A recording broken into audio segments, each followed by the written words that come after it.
So hello champions, welcome to extra minds. मैं doctor Mahak Gulzar अपना promise पूरा करते हुए आपके लिए आपका फर्स्ट प्रैक्टिकल का वीडियो लेके आई हूँ। अभी तक हम लोगों ने अपनी बायो क्लासेस में क्या क्या पढ़ लिया है। हमने माइक्रोस्पोरोजेनेसिस पढ़ लिया है, हमने development and the structure of pollen grain पढ़ लिया है। आप लोगों के सबके स्कूल्स में जैसे ही ये पार्ट हो जाएगा तो फर्स्ट टर्म के प्रैक्टिकल में आपका नेक्स्ट प्रैक्टिकल आएगा द पोलन जर्मिनेशन। ठीक है, पोलन ट्यूब जर्मिनेशन। तो आपका जो फर्स्ट प्रैक्टिकल आएगा वो आएगा आपका पोलन ट्यूब जर्मिनेशन। ये बेटा प्रैक्टिकल आपका माइनर प्रैक्टिकल के तरीके से कंसिडर किया जाता है इन योर बोर्ड एग्जाम्स। ठीक है, और ये आपको परफॉर्म करने के लिए एज इट इज रिटर्न के लिए भी आता है। So you have to make sure कि आप प्रैक्टिकल अपने प्रैक्टिकल फाइल्स में अच्छे से लिखें, डायग्राम्स अच्छे से बनाएं, एक बार परफॉर्म भी अपने बायो लैब्स में बहुत अच्छे से करेंगे। मैं आपका परफॉर्मेंस भी दिखाऊंगी कैसे करते हैं, आपको डाटा भी बता दूंगी आपको कैसे कैसे करना है, प्लस इसके वाइवा क्वेश्चन भी हम अभी फिलहाल में डिस्कस कर लेंगे। सबसे पहला क्वेश्चन जो आपसे टीचर या आपके एक्सटर्नल एग्जामिनर पूछेगी वो पूछेगी पोलन ट्यूब जर्मिनेट करता कौन है, बनती कहाँ से है। So the right answer would भी, हम अपनी स्लाइड से पढ़ चुके हैं कि हम कहाँ से जर्मिनेट होती है, इंटाइन से होती है। और एक्सटेंट कहाँ से होती है, सो एक्सटेंट होती है आपकी from germ pore. You remember germ pore, germ pore is a weak area. ये एक वीक पॉइंट होता है, कहाँ पर होता है, एक्साइन पे होता है। और ये एक्साइन पे क्यों होगा, क्योंकि यहाँ पे स्पोरोपोलिनिन एब्सेंट होता है। बेटा ये सारी बातें ना line by line, point by point आपको पता होना जरूरी है। एक के बाद जब आपने एक पॉइंट बोल दिया इससे रिलेटेड में दूसरा पॉइंट माइंड में अपने आप आ जाना चाहिए। ठीक है, तो आपको सबसे पहला क्वेश्चन आपका क्या क्या मिल गया कि पोलन ट्यूब जर्मिनेट कब होती है, कौन करता है, एंटाइन बनाता है। एक्सटेंड कौन होता है, जर्म पोर करता है, जर्म पोर के थ्रू होता है। जर्म पोर का क्या चीज है, वीक पॉइंट है एक्साइन में, जहां पे आपका स्पोरोपोलिनिन एब्सेंट होता है। That much clear. जर्म पोर बनता कब है, जब अच्छा जर्म पोर बनता कब है, यहाँ लिखते हैं जर्म पोर सॉरी पोलन ट्यूब कब बनती है। सो पोलन ट्यूब बनती है जब आपका पॉलिनेशन हो चुका होता है, after pollination. So you have to write after pollination, when pollen grains resides at stigma.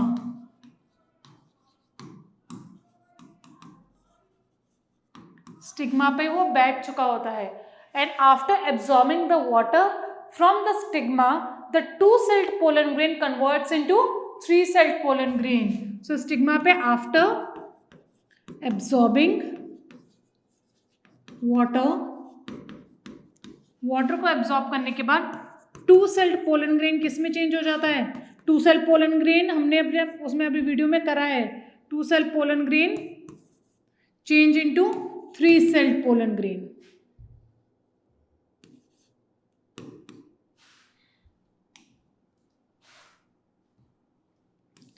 थ्री-celled pollen grain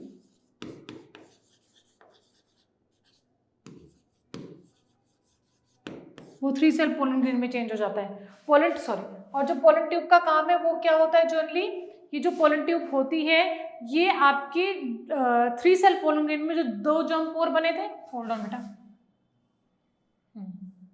और कम हो जा और कम हो जा, बस दैट्स इट। ठीक है, तो यहाँ पर जो जर्म पोर बने थे 2 जर्म पोर, जर्म सेल इसको कैरी करती है टुवर्ड्स ओवरी। तो पोलन ट्यूब का what is the role of pollen tube, pollen tube carries the 2 germ cells formed from the stigma to the ovary। ठीक है, देखो ध्यान से, इसको इस डायग्राम को मैं भी एक्सप्लेन करती हूँ, जस्ट होल्ड ऑन। ये डायग्राम क्यों ऐड किया हमने बताते हैं अभी। देखो, if this is your stigma, ठीक है, यहाँ पर आपके पोलन ग्रेन्स आ जाएं। अच्छा, पोलन ग्रेन्स की एक मॉर्फोलॉजिकल कैरेक्टरिस्टिक्स आपको क्या याद रखनी है, they are generally orangish and yellowish in colour. So you have to remember this. So they are yellow colour, इस तरीके से आपके पोलन ग्रेन्स होते हैं। ठीक है, पोलन ग्रेन्स अभी कौन सी स्टेज पे है, 2-cell स्टेज पे, ये 2-cell स्टेज पे। आफ्टर एब्जॉर्बिंग वाटर, स्टिग्मा से ये क्या करेंगे, वाटर एब्जॉर्ब करेंगे and they will convert into the mature form, और ये मैच्योर फॉर्म में कन्वर्ट होके 3 सेल स्टेज बना देंगे, 3 सेल स्टेज बना देंगे। ये 3 सेल स्टेज फिर अल्टीमेटली यहाँ से क्या बनाएगी, पोलन ट्यूब। ये ही जर्म सेल्स क्या बना रहे हैं, this will form pollen tube. बेटा ये डायग्राम अच्छे से समझ लो, ये डायग्राम्स आपकी प्रैक्टिकल फाइल्स में होने हैं, इसलिए मैं कह रही हूँ, ठीक है। और ये जो 2 जर्म पोर्स हैं, जर्म पोर, ये जो जर्म पोर है, सॉरी जर्म पोर बोल रही हूँ, germ cell, I am sorry बेटा, जर्म सेल, 2 जो germ cell, male germ cells बने थे, मेल जर्म सेल्स, ये मेल जर्म सेल्स इस पोलन ट्यूब के थ्रू, 2 मेल जर्म सेल्स इस पोलन ट्यूब के थ्रू कहाँ आएंगे, ओवरी में आएंगे, ठीक है। So the main purpose of the pollen tube is to carry the 2 male germ cells, ठीक है, 2 male germ sales to the ovary for further fertilisation. That much clear? Okay. अब मैम ये फ्लावर आपने क्यों लगाया था, क्या जरूरत है इस फ्लावर की? बेटा यही फ्लावर से आप अपने एंथस एक्सट्रैक्ट करोगे in your school. This is your China rose, बचपन से पढ़ते हुए आ रहे हैं, हिबिकस फ्लावर है, हिबिकस प्लांट से आपको फ्लावर मिलता है, ठीक है। दीज आर योर एंथर्स, ये आपके क्या है, एंथर है। क्या हो गए, कोरोला, ये देखो दीज आर योर कैलेक्स। तो हिबिस्कस प्लांट से आप ये एंथर्स ऑब्टेन करेंगे और इन एंथर्स से फर्दर आप पोलन ट्यूब की जर्मिनेशन दिखाएंगे कि किस तरीके से होती है, ठीक है। आराम से ओपन फ्लावर है, ठीक है, आपको आराम से आपका पूरा एंड्रोशियम नजर आ रहा है, पूरा एंड्रोशियम नजर आ रहा है। इस एंड्रोशियम को आप निकालेंगे, यहाँ से हटा देंगे। The process of removing anther from the flower, this is called as emasculation. ये हम आगे वाली अपकमिंग स्लाइड्स में आपको पता चलेगा। This is your emasculation, we remove the complete stamen, we dusting the pollen grains into the slides. हम उस पोलन ग्रेन्स का जो पूरा स्टिग्मा, पूरा जो फिलामेंट है उसको पकड़ के ऐसे निकाल लेंगे। तो कम ऐसे डस्ट करोगे ना, हल्का सा शेक करोगे तो आपकी स्लाइड के ऊपर वो सारे के सारे पोलन ग्रेन्स आ जाएंगे। That's it. उन्हीं पोलन ग्रेन्स से आपको क्या बनाना है, पोलन ट्यूब बनानी है, ठीक है। चलो आगे बढ़ते हैं। देखो, so this will be your practical. So aim will be to study the pollen tube germination. pollen tube germination को study करना है। रिक्वायरमेंट से देखो एज इट इज आप इसकी स्क्रीनशॉट ले सकते हैं और अपने प्रैक्टिकल फाइल्स में लिख सकते हैं, नो डाउट, ठीक है। लेकिन बस समझ लेते हैं क्या क्या चीजें चाहिए होती है।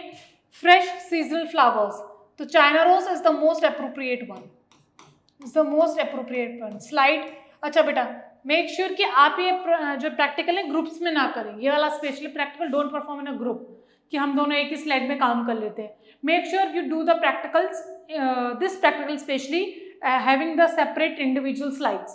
पार्ट में कवर स्लिप भी जरूरी होगी, माइक्रोस्कोप पोलन ट्यूब देखने के लिए, sucrose, boric acid, magnesium sulphate, potassium nitrate, beakers and etcetera. So these are the chemicals, you have to remember the name of the chemicals, very important.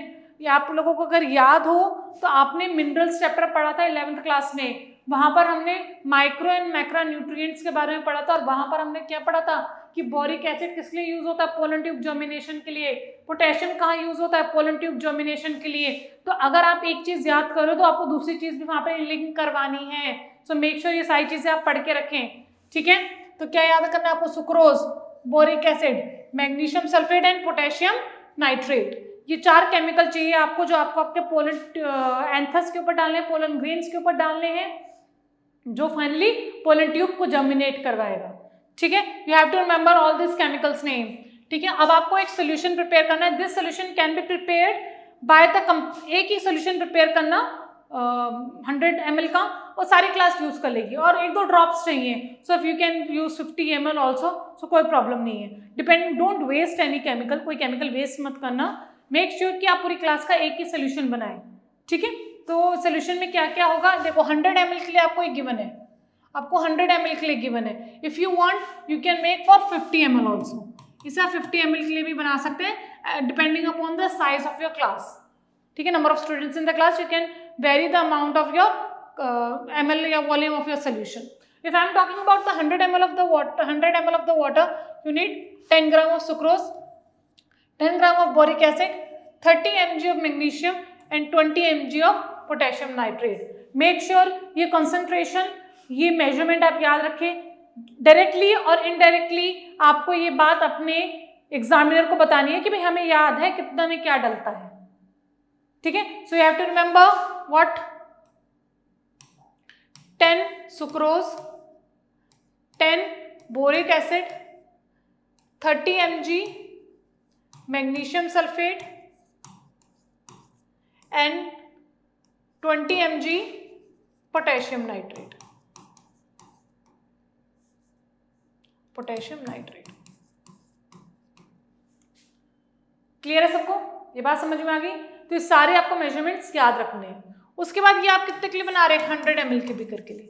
इस beaker में अब आप ये सोल्यूशन आपने रख लिया, प्लेस अ ड्रॉपर प्लेस करना है, और उस ड्रॉपर की हेल्प से आपने क्या किया अभी तक? आपने स्लाइड ली है और इस स्लाइड में आपने क्या डाल दिया है? अपने एंथर्स डाल दिए। Make sure the number of, इतने ज्यादा एंथर्स मत डाल देना कि बहुत ज्यादा क्लमजी हो रहा है, पोलन ट्यूब को जगह ही नहीं मिल रही है जर्मिनेट करने की। Make sure you just add 4 to 5, ठीक है। अगर इतना ऐड नहीं करना है, जस्ट ऐड, ये देखो have only this much is more than enough, not more than 6. Please don't add the anthers more than 6 in your on your slides, ठीक है। इस ड्रॉपर से add few drops।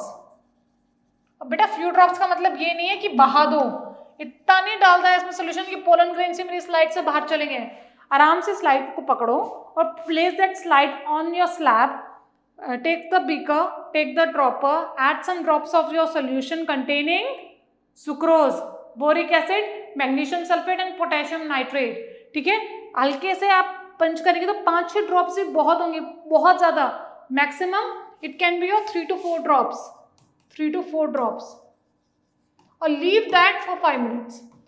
और इन 5 मिनट्स में आप क्या करोगे? बातें करोगे लैब में बैठ के, जितना भी फैलाया होगा ना बाकी सब आपने फ्लावर वगैरह वो भी समेट लेना जरा, ठीक है। ओके, तो हम क्या करा है, हम लोगों ने हिबिस्कस प्लांट लिया है, पोलन ग्रेन्स लिए हैं, स्लाइड के ऊपर डाला है। उस स्लाइड के ऊपर डालने से पहले हमने सबसे पहले क्या करना है? सोल्यूशन बना के रख देना है, ठीक है। वो सोल्यूशन क्या कर रहा है? आपका पोलन ट्यूब को जर्मिनेट करवाने में हेल्प करेगा। इतना क्लियर हो गया? चलो, उसके बाद आप ऑब्जर्वेशन देखो। पहले मैं आपको ये ऑब्जर्वेशन बाद में बताती हूँ, मैं बताती हूँ उसके बाद होगा क्या, ये भी बताया जाएगा। ये देखो, दिस इज योर जर्म पोर, ये दिख रहा है जर्म पोर, यहाँ पर आपका स्पोरोपोलिन एब्सेंट है। प्लीज एनलार्ज दिस स्लाइड, ठीक है। इसको एनलार्ज करके मैं देखती हूँ, अगर दिख जाए तो एक सेकंड होल्ड ऑन। ये देखो, यहाँ पर आपको ये जगह दिख रही है, यहाँ पे ग्रीन कलर एब्सेंट है, दिस इज जर्म पोर, ये जर्म पोर है। और इसी जर्म पोर से आपकी येलो कलर देखो, यहाँ पर अगर ये आपका पूरा ग्रीन है, this is your green structure, green structure is your exine, ये देखो ये एक्साइन है, ग्रीन स्ट्रक्चर। येलो कलर का इंटाइन है, तो येलो कलर से क्या निकल रही है? आपकी पोलन ट्यूब निकल रही है। और इस पोलन ट्यूब में देखो 2 मेल जर्म सेल्स हैं, ये देखो 2 मेल जर्म सेल्स आ रही है। तो मैंने क्या बोला है कि इंटाइन से आपकी पोलन ट्यूब जर्मिनेट हो रही है, इंटाइन से आपकी पोलन ट्यूब जर्मिनेट हो रही है। ये स्ट्रक्चर बहुत इंपॉर्टेंट है, ये आपकी प्रैक्टिकल फाइल्स में होगा ही होगा, ये आपकी प्रैक्टिकल फाइल्स में होगा ही होगा। क्लियर? तो खुद देखो स्ट्रक्चर, जर्म पोर के थ्रू आपके पोलन ट्यूब जर्मिनेट हो रही है। ये पोलन ट्यूब कहाँ से आ रही है? येलो स्ट्रक्चर से आ रही है, और ग्रीन कलर का exine as it is intact है, पर उस जगह प्रेजेंट नहीं है जहां से आपकी पोलन ट्यूब जर्मिनेट होगी या पोलन ट्यूब एक्सटेंड होगी। क्यों? क्योंकि वहां पे जर्म पोर है, वीक पॉइंट है, एक्साइन में है, आराम से आपकी पोलन ट्यूब जर्मिनेट हो जाएगी। पोलन ट्यूब क्या करेगी? 2 जर्म सेल्स को बाहर निकालेगी। क्लियर है? चलो एक चीज और बता देते हैं, आ जाओ। अच्छा रुको, यहाँ पे एक चीज और लिखी थी, वो बता देते हैं।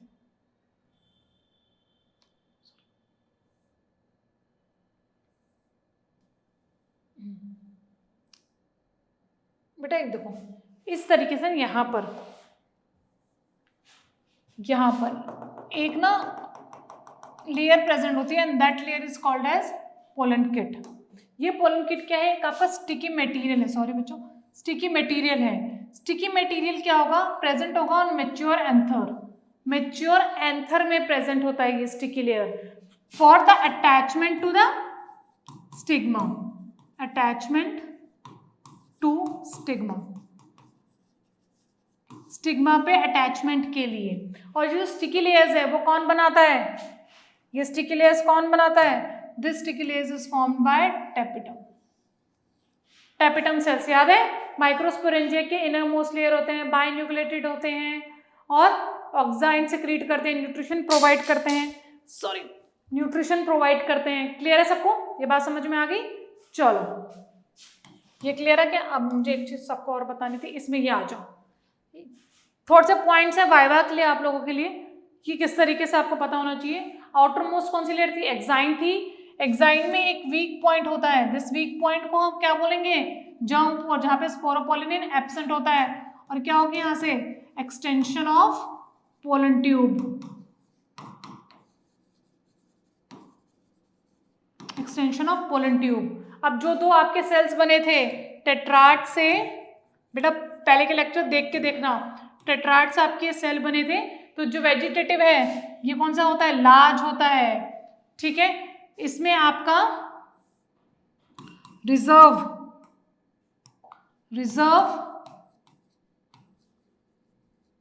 ठीक है फूड मटेरियल प्रेजेंट होगा, इसमें रिजर्व फूड मटेरियल प्रेजेंट होता है और इसका इर्रेगुलर न्यूक्लियस होता है। This is important. ये क्या होता है? इर्रेगुलर न्यूक्लियस प्रेजेंट होता है। Whereas in case of generative cell which is smaller, छोटा होता है, spindle shape, dense cytoplasm and nucleus, very important. Dense cytoplasm और न्यूक्लियस यहाँ प्रेजेंट होगा। न्यूक्लियस आपका साइटोप्लाज्म प्रेजेंट होगा, साइटोप्लाज्म क्या होगा? डेंस होगा, स्पिंडल शेप होगा, यहाँ पे स्पिंडल शेप है, यहाँ पे इर्रेगुलर शेप है। नेक्स्ट, ये क्या करेगा? Floats in the cytoplasm of the vegetative cell, very important. इसका जो न्यूक्लियस है उसका जो थोड़ा सा फूड रिजर्व है वो कहाँ से आ रहा है? आपका वेजिटेटिव से आ रहा है। तो इसका जो न्यूक्लियस है वो कहाँ फ्लोट कर रहा है? Float in the cytoplasm of the vegetative cell. Divides into two male germ cell, ये हमें पता है, यही सेल कहाँ डिवाइड करेगा? टू मेल जर्म सेल में। इसके अलावा इस बात से आपका ना कोई वाइवा क्वेश्चंस बनते हैं। ठीक है, आपको पता चल गया आपको प्रैक्टिकल फाइल्स में क्या लिखना है, आपको पता चल गया प्रैक्टिकल परफॉर्म कैसे करना है। एक बार बस लास्ट पार्ट हम ऑब्जर्वेशन देख लेते हैं। देखो, in the nutritive medium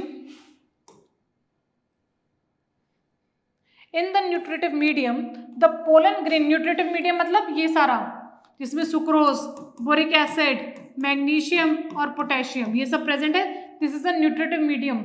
the pollen grain germinates, the tube cell enlarge, the tube cell means your